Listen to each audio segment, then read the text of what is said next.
What's up, you guys? This is Chris Rukov for Hand of the Week. This week's today, what am I saying? This week's hand is sent by a YouTube viewer, which I'm happy that, hands from YouTube are starting to come in.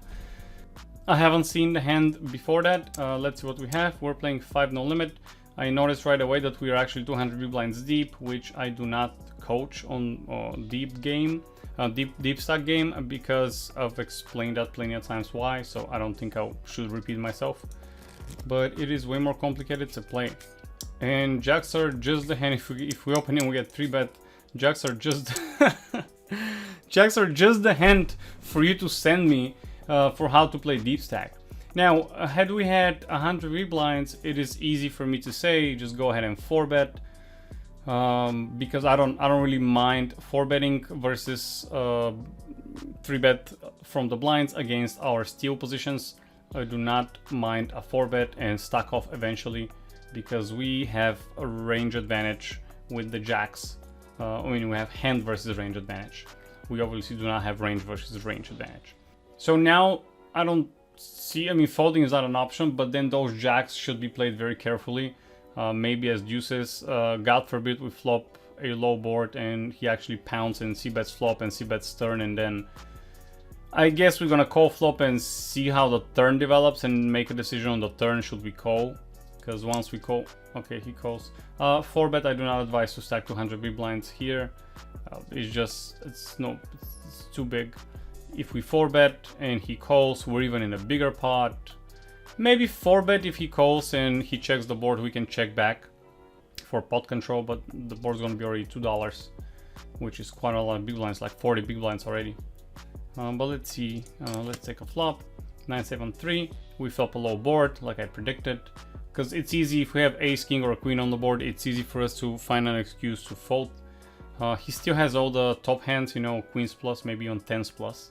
I don't know if he's gonna 3-bet with something along the lines of deuces, 3s, 4s, 5s as a bluff in DeepStack. Since if he 3-bets with those low cards, low pairs, he should know that we're gonna be calling a lot because we're deep.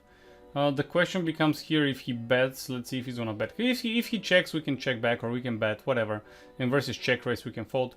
I am sorry if I'm reading too much into the hand and then, none of what I said happens. But it's how I think, and that's how you should think and plan the hand ahead of time.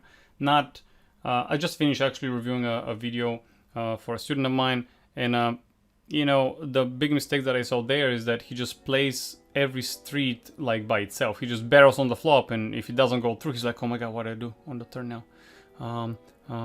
Okay, I'll barrel again on the turn. He barrels on the turn, the guy calls, and he's like, oh shit, I missed everything. Like, well, what do you do? What do you do now? So instead of doing that, I suggest you just, having a plan of the hand, at least one street ahead. What card might come, what range he might have, how that card affects your range, his range, and so on and so forth. He bets. All right, here we're gonna call. Hopefully he doesn't raise. I don't mind the raise here as well. If he raises to, let's say, $1.25 here, that should eliminate all the ace king, ace jack, king 10, king queen, king jack, all those hands that we beat. Should eliminate him, or at least stop him from betting on the turn. And then basically if you make it 125, he calls, checks the turn, we check back, and then we evaluate on the river.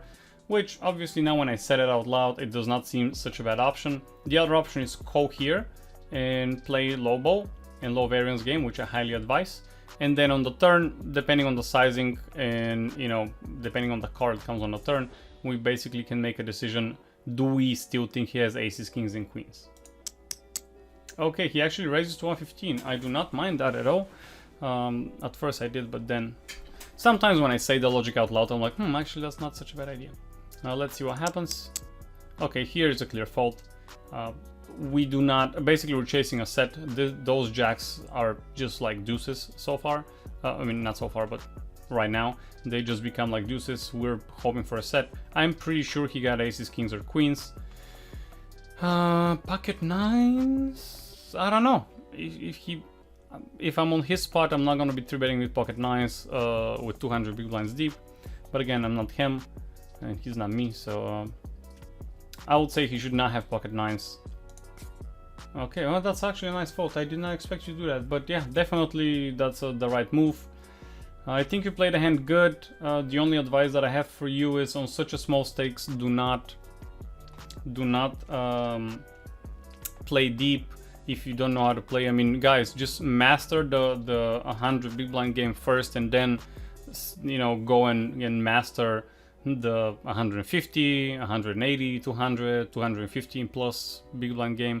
Those games are very deep. I know we watch them on TV all the time, but you know, those people that play live on TV, they're good, and we're playing 5-0 here. So it's gonna be way less variance if you play just 100 big blind stack or big stack strategy, as it's more commonly referred to. It's gonna be way less variance, and you're gonna have way less complicated spots that you need to think about. And when you master that game, you can actually do like me. I very rarely play deep stack. I just sit out from the tables, and that's how I rolled for so many years, and that's how I beat the micro so many times, and it's all good. There's no shame in knowing your craft and not wanting to, you know, expand into another craft. Just be master of one thing. You don't need to be average. What was that saying? People tend to major in minor things. So all in all, that will be it for today's hand. Today is kind of a shorter kind of hand, but yeah, for less variance, just play 100 big blind strategy. Stop trying to be smart and solve a complicated situation. Yes, it is solvable, it's just gonna take you way more time, and I really don't think it's worth the time. If you're making, even if you're crushing 5-0, when you're making 10 big blinds per 100, that means that for 1,000 hands, you're gonna be making $5. If you're playing 4 Zoom tables, which, I mean, if you're crushing 5-0 limit with 10 BBs per 100 on Zoom, you're better than me. But let's say you're that good and you'll be making $5 an hour. Maybe if you're that good, you should play, you know, 100 an hour where you're gonna be making $100 an hour. You know what I mean? But in more realistic case, that's gonna create more variance. You're not that good to crush it for 10 BBs per 100. Just learn the big stack strategy, which is a 100 big blind game, and move on. Alright guys, that's it for today. As usual, I always forget to tell you, and I always remember to tell you at the end, give that video a thumbs up. I'll highly appreciate it. It's gonna help me grow the channel, and it's a very easy way to support your local I don't know if I'm local, but your poker buddy that helps you through the stakes. Alright guys, see you next week.